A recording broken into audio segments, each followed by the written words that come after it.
Good morning. So your money mission tip of the day today is 5 steps to own an investment property. And those 5 steps are: you want to take advantage of bank account offers, you want to save the bonus money in a high yield savings account, you want to make sure that you're getting loan offers from at least 3 different loan officers. We'll touch on that in a little more detail later. And then you also want to make sure that you're going to use the 1% rule to find a property, ideally, that cash flows for you. And finally, you want to be patient in this process. You don't want to rush into finding a place. So, big picture, I've talked to you a number of times about being patient in this real estate market. Real estate prices, even residential ones, are going to come down in most areas in the coming years. They've already softened to a certain degree, but they're going to come down even more in some areas. So I'm saying, first, you need to be patient in this process. Don't feel like you have to buy something right now. Feel like you have time, because you do have time. So the first step is to take advantage of a lot of these bank account offers. So I know we talked before about taking advantage of a credit card bonus, or potentially even taking advantage of a bank account. Right? If you open a bank account with some banks and you set up a direct deposit, sometimes they'll give you bonus money. Now remember, these are only recommended for people who are disciplined with their saving. If you're disciplined with your saving, if you have good credit, you can take advantage of this. If you don't have these qualities to your personality, I would not recommend it, because getting a new credit card, taking on more debt isn't a good idea.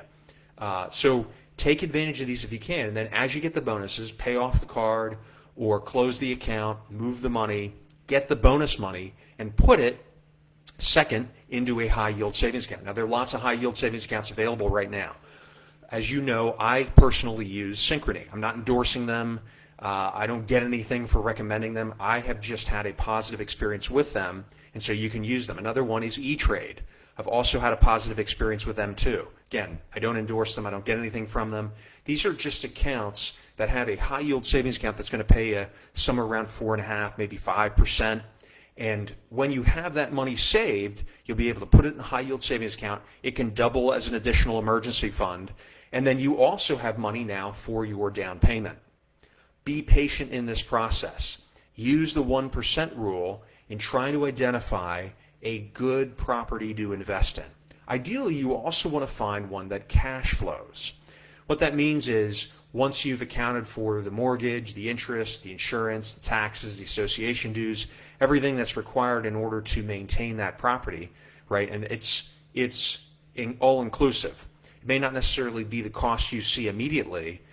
There may be, things like vacancy, right? You may not be able to find a tenant for some time, but there's many different costs that go into that. Once you've identified all the costs, and you can also see that the property still cash flows, meaning that you have a positive cash flow coming in once the tenant is paying the rent, that is a good investment to make, especially in this environment, because most likely we're not going to see a lot of positive appreciation in the value of properties over the coming years. So if you can find a property that cash flows, that can make up for a lot. There are many different ways to make money in real estate, and the appreciation of the price of the property is only one, and cash flow is also only one. But this will give you a margin of safety and ability to continue to appreciate the value of your investments over the long term, especially if you've got a long-term tenant in there. And then finally, I want you to use 3 different loan officers. Usually when you go to a loan officer to get a mortgage, if you have to borrow the money, that loan officer is going to look at different places for you. But sometimes different loan officers have different capabilities. Some have been in the business longer, some are more independent. And so going to 3 different loan officers isn't a bad idea if you want to still try to find the best rate that you can get, right? Or even the best terms. It doesn't necessarily mean the rate. It could also mean the benefits from using that loan.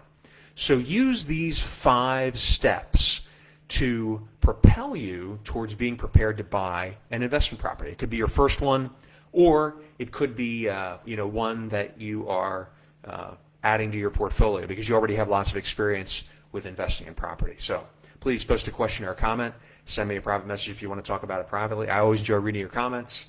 And until next time, I wish you unlimited success.